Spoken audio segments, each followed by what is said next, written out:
This is Adam Watson. And this is Alex. You're listening to the Darkslinger Mafia podcast. At the time of recording of this, we're 4 days away from launching the Ghost Assassin Kickstarter. We're recording this on Friday. It's going to be posted on Monday, the day before the Kickstarter officially launches. It's going to launch on Tuesday, January 23rd. So, what is your funding goal here? What are we shooting for? The funding goal is a little bit more than $3,800. And what do I get for that little more than $3,800? Well, it depends on which level you want to pledge at, which reward tier. What kind of goodies do I get? What type? Well, how much are you pledging? Well, I don't know. You're going what are to pledge, the levels? Right? You're going to pledge? I want to get that right here on the podcast. We'll see. Depends on if the Hulk dies. If the what? It depends on if the Hulk dies. The Hulk dies? Yes. What? I don't... What? That's the way you like got me. Lou Ferrigno? Yeah, no, like the first Avengers. Oh. You want to explain that joke for the audience who doesn't know what you're talking about right now? Yes, so at the time, I believe it was the Avengers, right? Yeah, it was the first Avengers movie. When the first Avengers came out, you had a Kickstarter going. Right. And I saw the Avengers before you. Mm-hmm. And I'd been trying to get you to pledge or back like all week long. And I said that the Hulk actually dies in it. Right. And then you got upset because I finally convinced you it was spoilers by donating some money to your Kickstarter. Yeah, because I told you that I didn't believe it. And you're like, what would make you believe it? And I said, if you donate to my Kickstarter, then I'll believe it. And I actually went to see the movie while you were right after you donated and found out you were full of shit. Yes. So it worked, though. So the reward tiers for this one, I wanted to keep the rewards fairly simple. When I did my first two Kickstarters, no one really did the whole stretch goal thing yet, anything like that. And I had kept the goals fairly simplistic with that. But then with Who Will Save the World, one of the problems is that I didn't focus enough on the incentives. And when it started getting to stretch goal territory, just kind of started throwing things out there that sounded cool. You know, I talked to Stefan and we're like, oh yeah, that sounds cool. But it was stuff I never actually produced before. And that was a mistake. So this time around, I wanted to stick with things that I knew how to produce, knew, you know, the ins and outs of, knew how to get them ready before the Kickstarter was even ready to launch. So the first reward tier is going to be a copy of Ghost Assassin in a digital downloadable PDF format. I'm doing an early bird and standard on that one. So if you get in on the first day, I'm doing $1 for the PDF. And then after the first day, it goes up to $2. I'm doing and at the moment, that's my only early bird tier. I may do another tier as an early bird, but for right now, I don't want to make the people who don't come in on the first day feel like they're being punished for not doing it on the first day, you know? So early birds are an interesting thing because it can really convince people to get in there on the first day, which is, of course, really good because if you can cross a certain threshold percentage that you're backed within the first day, it makes you more likely to finish with a strong finish. But on the other hand, it can make people who didn't get in there on the first day feel like they missed out on something, you know, and create negative feelings. So I decided to do that one tier as a early bird thus far because that one is an easy profit point. You know, I don't have to actually physically produce anything. And I already have the PDF ready to be sent out to people. So the next tier is going to be the physically printed copy of Ghost Assassin number 1. You, of course, get each tier that came before it with the next tier, just like any Kickstarter, you know. But the tier that comes after that is going to be for a limited edition set of 3 comics. This is going to be what I'm calling raw editions of Ghost Assassin number 1, 2, and 3. I'm calling them raw editions because they're the original penciled artwork with lettering straight over them. You know I hate variant covers. Yes. Some of the audience may know that I hate variant covers. Yes. If you've ever had a talk with me about comics, you know I hate variant covers. So I did not want to do a variant edition, but at the same time, I recognize the fact that things that are variant and collectible do well on Kickstarter. So I had been thinking on that for a long time, and the sketchbooks have always been something that's done pretty well for me in general, not just on Kickstarter, but you know, from the early days of being a comic creator, I used to do Darkslinger edition sketchbooks. Yeah. The problem is I've already done a Ghost Assassin exclusive sketchbook in a previous Kickstarter. So I didn't just want to rehash the same thing I'd done in the previous one. And I also run the risk of, like, you know, this is a Kickstarter exclusive. I don't want to be showing these images in all these different places and cause what the original backers did back in 2010 to become, you know, that much more common, or you know what I mean. It was done as exclusive. It should remain that way. So my thought is that I could combine the idea of a variant cover and a sketchbook to a degree by taking the original pencils. You know, people like that process. They like to see it. And doing the lettering straight over those pages and produce it in a comic format that way. So that's going to be the next reward tier above the standard comic. The tier that comes after that is going to be a t-shirt. And I'm putting on there a Ghost Assassin t-shirt, but I always give my backers the option, because these are being digitally printed. These are digitally printed t-shirts. I always give the backers the option of having any Darkslinger image put on the t-shirts, unless it was previously used as a Kickstarter exclusive image. So, you know, in some of our previous campaigns, somebody took a look at all the Darkslinger images. They didn't want one of the backers from the Who Will Save the World campaign, for instance, didn't want the Who Will Save the World image on their t-shirt. Instead, they wanted the Popper side profile image. Well, no problem. I can produce that pretty easily, because if I'm putting an order in with a t-shirt company, it really doesn't cost that much more to do 2 different designs than it would 1, right? Yeah. So after that, I am doing a print tier. This time I'm doing something different than I've done at any time in the past, and I'm actually doing a metal print. So that's going to be at the next tier. And then I'm doing 2 different drawn-in tiers. So I'm doing one they're both limited to 5 backers, but I'm doing one that allows you to be drawn in as a human in an upcoming issue of Ghost Assassin. By human, I mean someone who's still living. Yeah. There's no monsters or anything like that in Ghost Assassin, but, you know, that's just kind of how I make the distinction in my head by calling them humans. So one where you get to be drawn in as a living being, and the other tier is going to be slightly more expensive. You get to be drawn in as a ghost somewhere in the issue. Can that tier be called Tier of a Dead Man? I'll save that in case I ever do a Diary of a Dead Man one. How about that? I actually called that tier the Ghost Assassin tier. I named all the tiers after different names you would find for a hitman. Yeah, I prefer, but it has to be, you know, like tier, like as in. Yeah, I know, TIER. Yeah, I get it. I'll save that in case I do a Diary of a Dead Man Kickstarter. But the person has to be crying in the picture. Well, that could probably be done. Marco could probably do an excellent crying person. So, you know. So, anyway, those are the main tiers. For stretch goals, if we hit 100 backers, instead of making it a dollar amount, I'm actually doing a reward for how many different people become backers. Once we hit 100, I'm sending out an exclusive trading card to anybody who gets a physical reward. So anyone that's backed with a physical reward is getting that trading card. Once we hit the funding goal plus $1,200, then everybody gets a free PDF of Ghost Assassin issue number 2. And that's just going to be free, completely, you know, just added in. Once we hit 200 backers, everyone who has pledged for one of the t-shirt or above tiers will also be getting 3 Darkslinger posters that have been previously produced.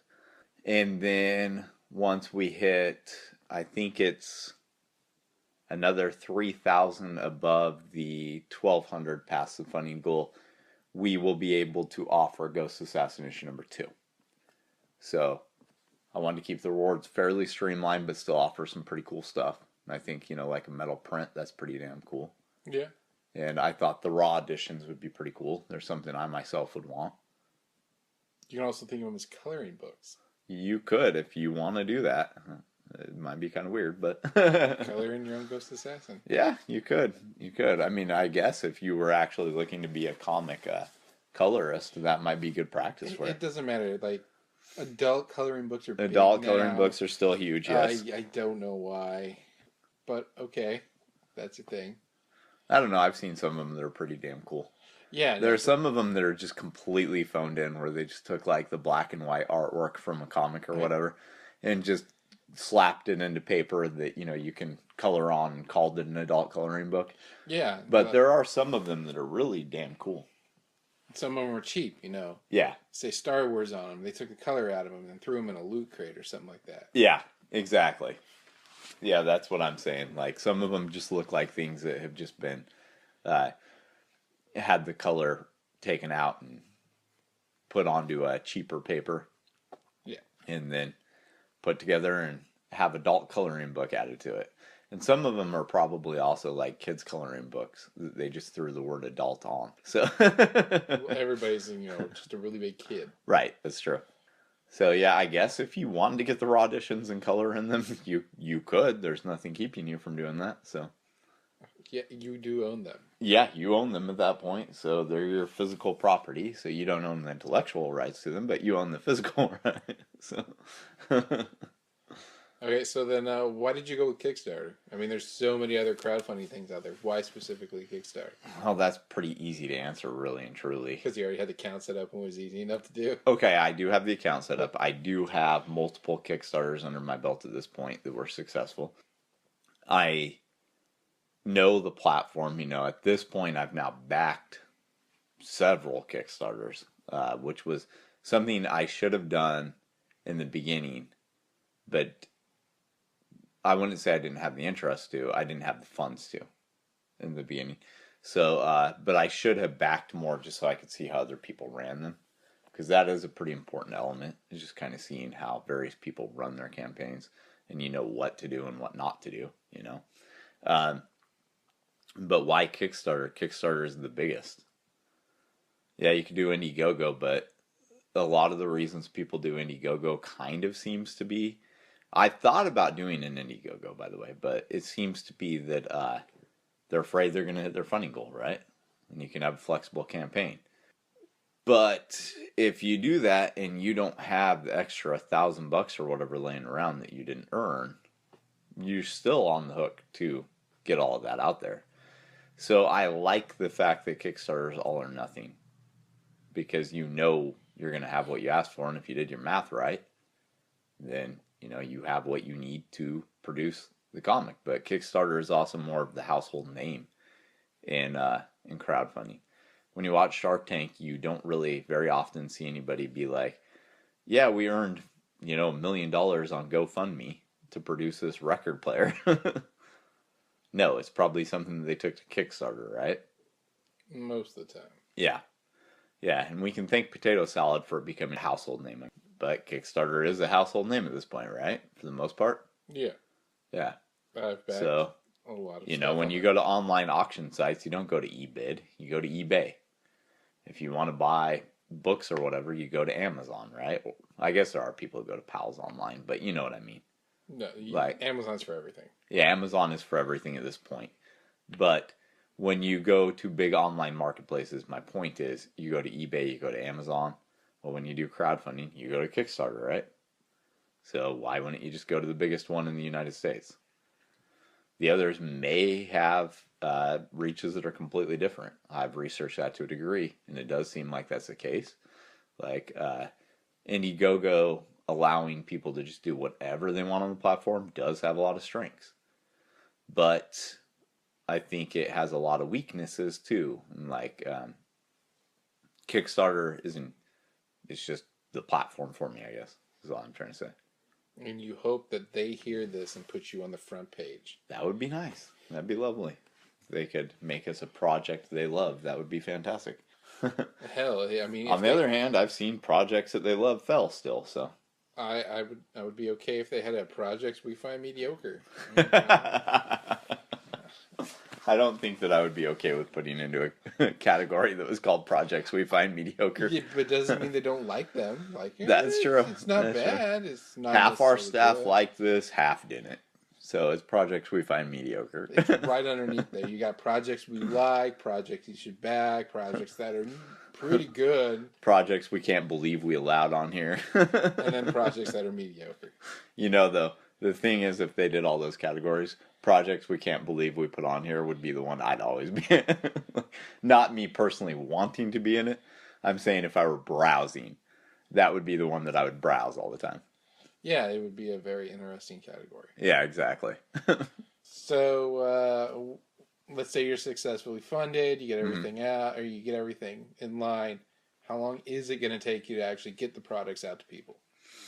What is your timeline here? I am putting on there May for most things, with the exception of the draw-on tiers. Those are, of course, going to need more time because that's for a future issue. Number 1 through 3 are already drawn up.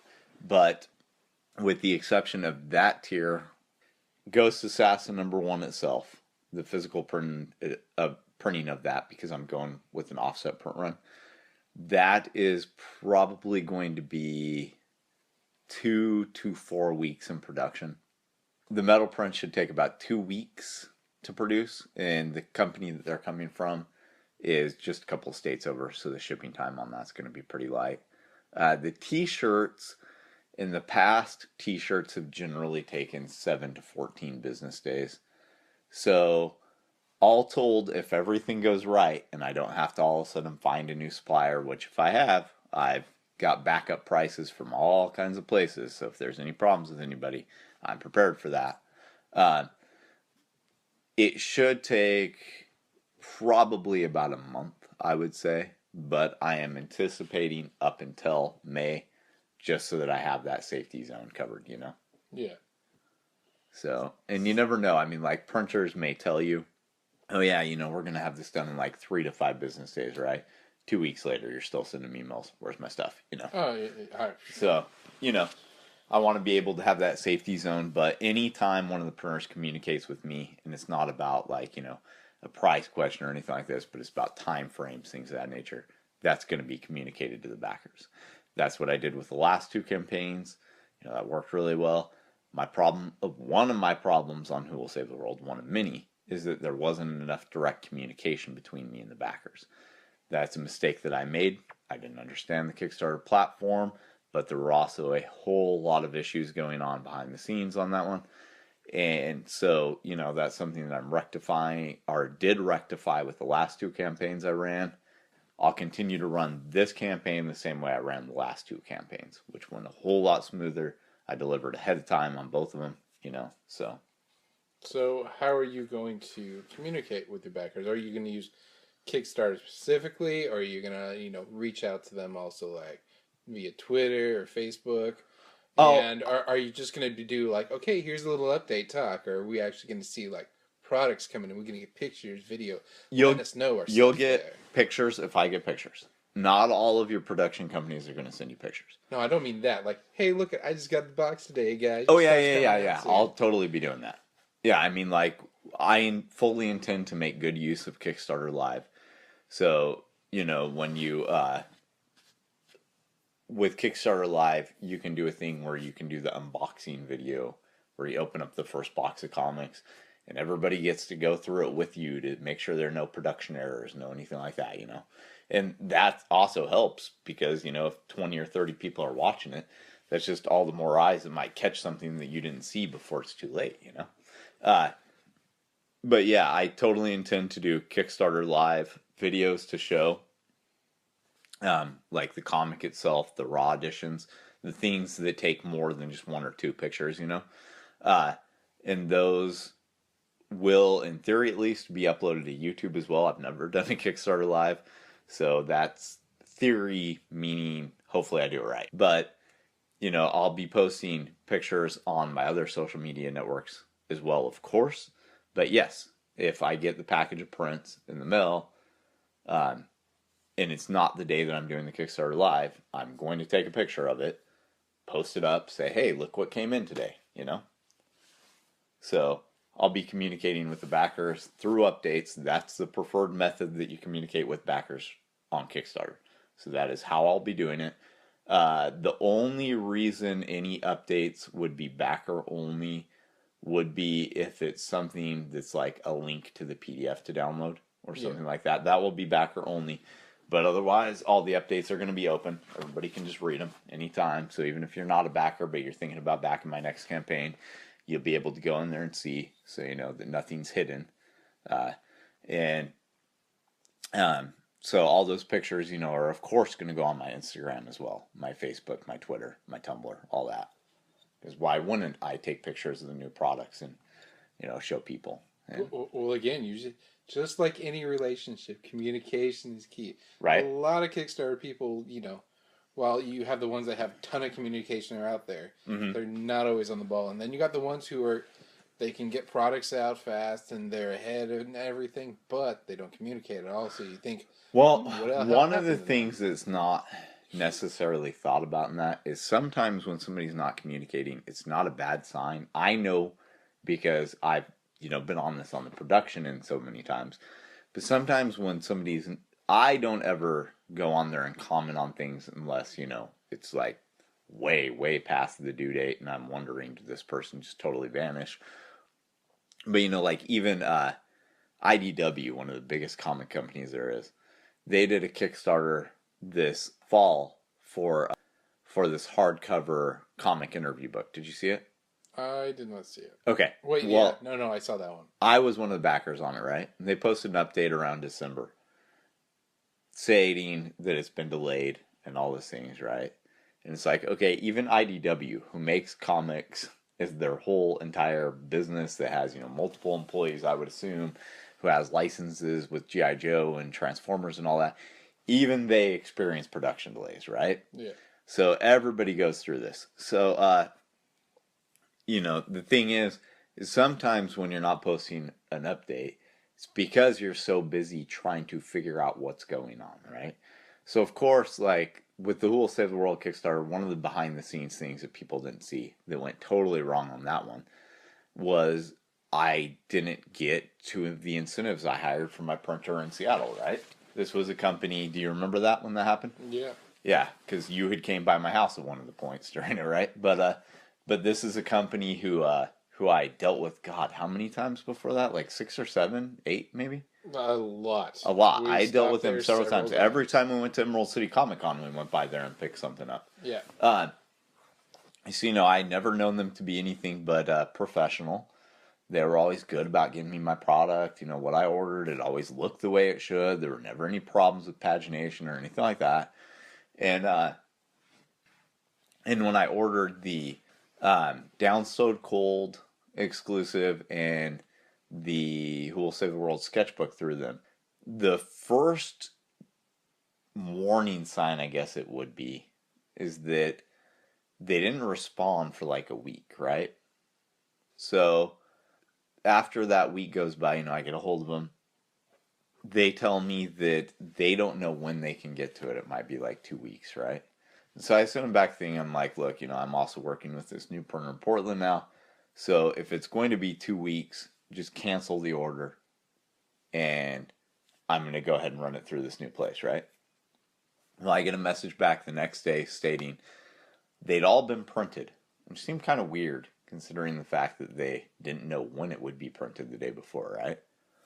So I was like, great, you know, that's fantastic. So they were supposed to have been mailed out. I wait days, nothing. They're just from Seattle to Malala. That should be 2 days max going through UPS, right? Yeah. So I messaged them, asked them if they had a tracking number. They told me they didn't pay for tracking, that they never paid for tracking on packages, right? We don't pay for tracking with UPS. It just comes with the service. Yeah. So it's like, okay, well, that doesn't make any sense. Did you not write down the tracking? You know, do you not save the sticker or whatever it is? And he just said, you know, that they didn't have a tracking number available, but was trying to assure me that they sent it, and then started trying to get me to pay for something I never even received, right? So I probably spent a good 14 hours trying to clear up this problem with them on the phone with UPS, trying to get them to go through all these logs. You know, I'm talking to like the bookkeeper at the printing place that I was dealing with, trying to see if they could dig up something, you know, trying to get them to communicate with their UPS account, you know, because if they had a UPS account, the account would have the tracking number in it somewhere. So I'm jumping through all these hoops only to come up with absolutely nothing through them, right? So then I had to get it to my new printer in Portland. Well, the new printer in Portland, this was the first time I was ever dealing with him. We had no working relationship, right? But the next 2 days were spent getting them the files, driving into Portland, looking through the paper, doing all this stuff, right? And at the same time, I'm working my normal job, which isn't a normal job at all. It's eBay, which takes, like 14 hours out of the day most of the time, it seems like. So should have I stopped at some point during that time frame and written out a message stating, hey, these have been ordered, but this is what's happened? Of course I should have. Would I know to do that in a future Kickstarter? Of course. Did I think to do it at the time? No, because I was just trying to resolve the issue, So sometimes when you don't see creator of a project post an update, it can get frustrating. I know that. I've dealt with it on the end of being a backer now too. But it doesn't always necessarily mean something's inherently gone wrong. Because it could just be, okay, let me take that back. It does mean something's probably gone wrong. But it doesn't mean that they're not trying to solve the issue, They may just not have time to post something. Now, on the other hand, if they have had time to be on Facebook ranting and raving about the president or whatever, then it's complete bullshit. They're just not taking the time to update you on anything, Yeah. So was that the worst thing you've ever had to deal with while trying to get a Kickstarter going? Or trying to get your incentives out? What's the worst Kickstarter experience that you've had with a project? Or has it all come wrong? Or was that it? No. What's the worst experience I've ever had with a Kickstarter project? Yes. Do you mean which was the worst one to run overall? Or do you mean what was the biggest issue that came up while running one? Biggest issue. The biggest issue that came up while running one was actually doing the variant cover for Who Will Save the World. So, originally, you got to remember this isn't a book that I personally created. I ended up doing the lettering and I redid the script for it, right? But I'm not talking the script in terms of this character does this character does this. I'm just talking about the words that actually went onto the pages, right? So I did all the dialogue and all the narrative scripting.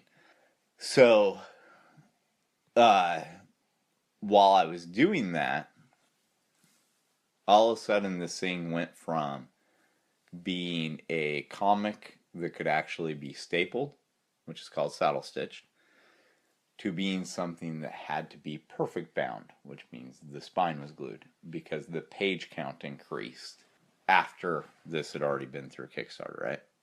So it got bumped up to a 60-page comic, right? Well, there are some printers that can saddle stitch a book that thick. But traditionally, most of these are going to be offset printers, and you're going to have this large print run, so on and so forth, right? Well, I did go offset with the perfect bound, but the perfect bound printing ended up coming at $1 less than what it would be for the saddle stitched at the same quantity, right? So you save yourself $1 and you get something out there that has a spine on it. A lot of people like things with spines. Yeah. So not the worst thing ever that, whatever, right? But basically all the prices that I had got prior to the Kickstarter starting were null and void by the time this came around. Because it took 2 years, I believe a year or 2 years, to finish this project up, right? By that point, some of the printers I had spoken with were out of business. Some of them had just dramatically raised prices. That happens, right? Yeah. So I ended up having to do perfect bound. Well, the problem was there were something like 40 of the variant cover that were sold, right? And on a perfect bound book, the printers that I was talking to need at least 100 to do it, right? Well, at 100, the price would have ended up costing me like an additional $800, right? Yeah, I couldn't afford it. Like, I was literally already bleeding money from this project, right? In total, by the time that project was all said and done, it ended up costing $6,000 over what I raised on Kickstarter. So I was trying to look for all kinds of different options, right? And I talked to my new printer in Portland, and what we finally came up with is they actually had a method by which they could unbind the book and then rebind it with a new cover, right? So I went ahead and had him test this on one book because I kind of didn't believe it actually turned out well, right?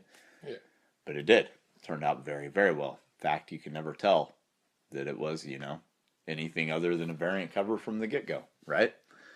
So ended up doing these with all 48 or 52 or however many copies it was that were needed at a much lower price point. So it was still a big profit loss.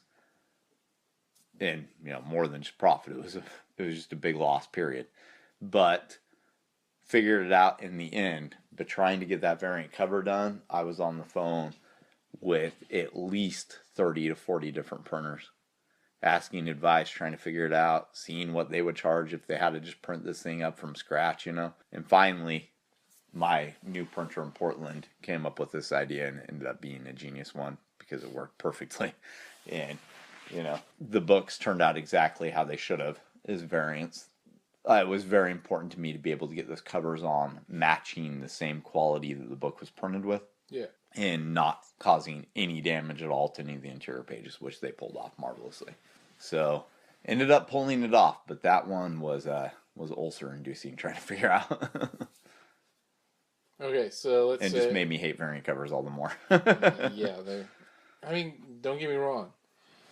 Most variant covers, I would just buy the cover if I could, and then call it good. Well, that's true of some variant covers, but there's a lot of shit variant covers put out too, just to flood the market with them. Oh, don't get me wrong, there are those, but if I like a variant cover, I just want the cover, I don't want the rest of the book. Right.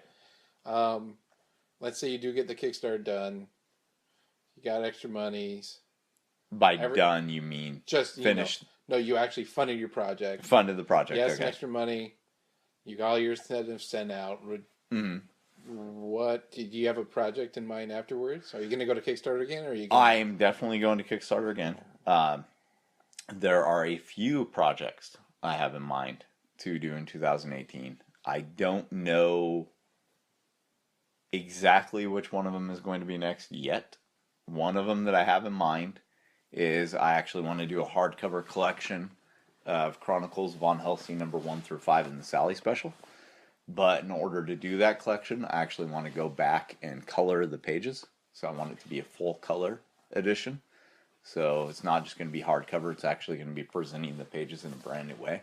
And I also want to redo the lettering because I found out a whole lot about lettering since I did those books. So I'm going to be doing that. And Kickstarter makes a lot of sense to fund that hardcover book. You could have just came to me a long time ago. I could have showed you where you could choose the different fonts. Could have had any letters you want. It wasn't about fonts. Some of them aren't even letters. It had nothing to do with fonts. When I was lettering that book, it had to do with me not knowing what point to put the fonts, how to do bubbles properly, all that kind of stuff. Well, that's not Chronicles Von Helsing is very much used as my learning tool for lettering, as was Oboe Vine Morte. And I'm still far from perfect at it, I know that, but I just go with whatever defaults when I'm using something. Yeah, you probably use Comic Sans on everything. I try. That's probably why you don't letter comics. I try not to letter anything. Okay, so that's it about lettering. So yeah, anyway. So that is definitely coming up for Kickstarter. I just don't know when. And then you said you have at least 2 projects you want to do after this one? At least. Yeah. I can't talk too much about that yet because I fully believe in going ahead and getting your audience primed for what's coming up. That being said, I haven't decided what projects I'm taking to Kickstarter and which I'm just going to try and self-fund, things like that. So it's a bit too early to talk about that yet. Yeah. Like I know for a fact I'm going to be printing up hard copies of El Bovine Morte this year. But I don't know if I necessarily need to go to Kickstarter and Indiegogo for that because I'm only printing up 100 copies of each one. I'm only doing 100 because these are just kind of something to just whet the appetite of people at conventions, get them reading the webcomic. And then later on, I'm going to be doing a trade paperback edition of El Bovine Morte, which that might find its way onto Kickstarter because that would be worth going to Kickstarter for. Big old cow book, huh? A big old book of cows, yep. Big old book of cows. And mimes. And cheese. And doctors and generals. That's a lot of weird combinations. Yeah, El Bovine Muerte is a hella weird comic. We both know that. Yes, I do. Robert was blown away on the podcast a few episodes ago because he found out that Muerte was a chimera. Yeah. Apparently he didn't take his time to read anything. Apparently He not. just did it all of a sudden. Well, it's pretty easy to miss, though, because I never actually state it in there. It's just that there are the vats behind when Muerte is first born that have all of the different mammals. Okay, so what was the last Kickstarter you ran? The last one I ran was last year in 2017 during the 7 days event the Kickstarter was running, and it was for El Bovine Muerte issue number 1. So the one thing I learned from that is that I really don't like running campaigns in 7 days. Why not? Don't think of it as, only 7 days. Think of it as you have a whole week. Yeah, a whole week's not enough time to get on podcasts to talk about it or have anything like that done. So, and at the time, El Bovine Muerte wasn't back up and running as a webcomic, so I didn't even have the advertisement going of that. So, but, I looked through all of the various things that I could do on Kickstarter, and I had also done a Make 100 project in 2017. That was for the Chronicles of Von Helsinglass. And the other project that I'd been wanting to get out there for a long time, but I could do a limited amount of, which I thought was important for a 7-day event, because, you better not be going for a big goal with that, was producing 100 copies of El Bovine Muerte issue number 1. So, pulled that off by the skin of my teeth, and if it wasn't for a few backers being extra generous with their pledges, then, that one wouldn't have made it. So, 7 days, as it turns out, is not my forte for campaign length. I much prefer a 30-day length. So if Kickstarter does that one again this year, I think that I'm not going to opt into it this time around. Why not? What kind of marketing do you think you could use in 7 days that you could use now? And what are you using now? I don't think I could do any marketing in 7 days. That's a big problem, because a benefit of when you do 30 days is that you can do a Google search right after the first day of the campaign. Look for anybody who's tweeted or shared this on Facebook or posted about it on their website. And if those websites are places that do reviews or interviews, you might have an in. They've already expressed interest in your Kickstarter. You might be able to get on their website or on their podcast or whatever they have and have an opportunity to talk about your project with their audience. That's one of the tactics that I used with Who Will Save the World that actually worked really well. So that is something that I plan on doing with Ghost Assassin as well. But I have a much, much bigger marketing strategy going into this one. And what is your marketing strategy? Why do you sound like a douche? Because it's That's your interviewee voice? Or interviewer voice? It's more of like a game show host voice. Oh, okay. So anyway, one of the strategies I'm using is a site called Thunderclap It, which I've been trying to get you to sign up to, but you're afraid to go onto Facebook and Twitter, just like Robert. Both of you are afraid of Twitter and Facebook. It's not that we're afraid. It's just we don't necessarily like people. But you both have Facebooks, so you both could sign up. Yeah, but that's only just to keep up appearances. I guess so. So anyway, what Thunderclap It is you go in, you write out a message. It has to be short enough to be tweeted. And you set up a project page, just like you would on Kickstarter. People go in to support you, and when they pledge their support, they can use their Facebook, Twitter, and or Tumblr, because they could do all three if they have all three, and there are some people who have done it with all three. What it does is, on the day that you choose, so me personally, I didn't want to choose my launch date. Instead, I chose to have it go out on the first Tuesday after the launch, so exactly 1 week into the campaign. It sends out this message on all those social media profiles that have signed up to support your Thunderclap It, right? So the whole idea of it is that you can majorly expand the social media reach on one message. It's not a crowdfunding exclusive thing. You could use it for an event. You could use it for whatever you wanted, right?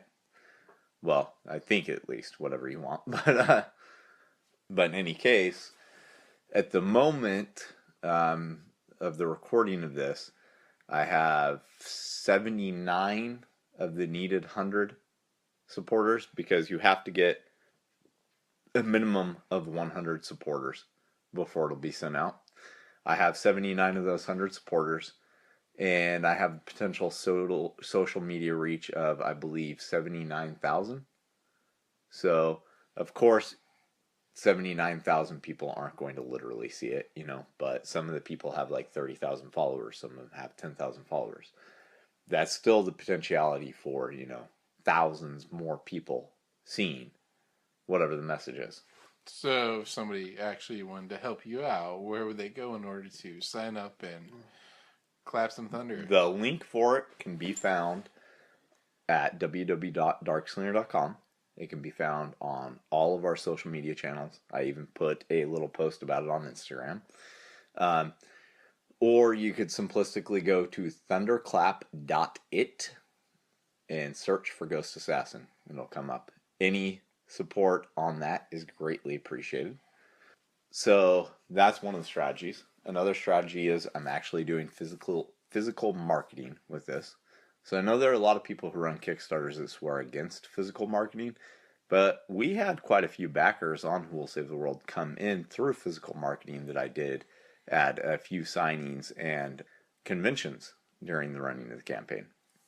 So I'm most likely only going to be at one con during this campaign, but I do have something I can leverage that a lot of other Kickstarters, maybe even all of them for all I know, do not. And that's an eBay store with 7,000 positive feedback and several comic orders, trading card orders, collectible orders every single week, right? So I'm going to produce some postcards, some trading cards that, I bought a domain name for this. So I don't have to put this super long Kickstarter domain on there. I can just simplistically put ghostassassin.net. I'm printing up this physical marketing material that will be sent out with eBay orders. The one con I'm able to do during this campaign, I'm going to be handing them out there. And I will also stop by any of the comic shops that I know are friendly towards indie promotion and drop off a couple of stacks with them as well. So my paper dolls have done our paper figures. What did you call them? Paper in action figures? Is that what it was? Something like that. Something like that. So those have always been really good for me for marketing. I happen to have 3 of them that feature Ghost Assassin characters, David, Todd, and Melissa. Only the Todd doll has ever been shown in the past. So I'm going to be getting all 3 of those ready, and I'm going to release one a week by the website. And then I'm also going to be printing up a stack of them to take to the convention, just like we did with the Who Will Save the World Kickstarter. Actually, the first time we ever produced any of those was to take to a convention in support of a Kickstarter. So, wait, which convention is this? Which convention is coming up? Yeah. We will be at the Vancouver I Like Comics convention event in February. Yeah, I know of this. It actually came up in a conversation today. Oh, did it? Yes, it did. How so? One of the people I work with is, have you ever heard of this? And I was like, I don't know, so probably not. It's being put on by comic shop in Vancouver, I Like Comics, and Royce, who owns Yukon in Eugene. So I'm pretty positive it'll probably be a pretty good event. So anyway, that will enable me to do some physical marketing. Physical marketing is done pretty well in the past. In addition to that, I'm also doing a lot of social media posts. I'm trying to variate the type of social media posts I do. I don't just want it to be please support Ghost Assassin on Kickstarter every day. So I have pre-written up several social media posts so that they don't get stale and stagnant, because let me tell you, when you're running a Kickstarter by the 20th day, if you haven't already formulated some things to say, you run out of anything to say other than please support this, right? So it's a good idea to go ahead and kind of pregame some of that. I'm also making up a folder on my Dropbox that will have marketing images that people can use. So if they don't just want to simplistically share something from one of my pages, or maybe they want to support the Kickstarter but they're not friends of mine on Facebook, they don't follow Darkslinger on Facebook, Twitter, Tumblr, or Instagram, then they'll be able to take the images and do their own marketing. That's actually something I saw a successful campaign do recently, and I thought, hey, I should steal that idea. I'm going to go ahead and do that as well. In addition to that, I've already been invited to be on 2 different podcasts. I have a few different sites that do reviews lined up. So with the Who Will Save the World Kickstarter, I was able to add podcasts as it was going. It seems like it's easier to get on a podcast when the Kickstarter is going than for someone to confirm you as a guest prior to it start. You know, if it's not out there yet, it's like, you know, maybe we'll have you on, yada, yada, yada. Yeah, they want to see if they like you first. Yeah, they want to see if they like the campaign first. So that's another form of marketing that I'll be doing. So, you know, basically just all the different strategies to get the word out. I'm thinking about using kickbooster.me, which is basically, well, it's exactly actually a referral program for Kickstarters. So if I sign up there with the Ghost Assassin Kickstarter and say you actually had a good social media reach, not the reality, which is you don't at all, I'd rather not reach people. Then you could sign up for the kickbooster.me, and if you brought people to the campaign, you actually get a percentage of whatever they pledge. Oh. So it's not that high of a fee. And, you know, if it can bring you in another $500, $600, $700 in pledges, you know, it's well worth it. Oh, yeah. So I gladly give out a little bit more of a percentage for that. So anyway, those are the basics. Another thing that I'm going to be doing is El Bovine Muerte is returning during this Kickstarter. We're going to be doing a 4-page special that's Le Mime pitching you on Ghost Assassin.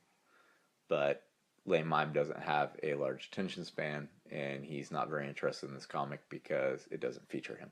So I can see that. So on the one hand, I wanted to use El Bovine Muerte to do a little bit more marketing for Ghost Assassin, but on the other hand, I had to keep it centric to how Le Mime would actually act. So yeah, that's another strategy I'm going to be using.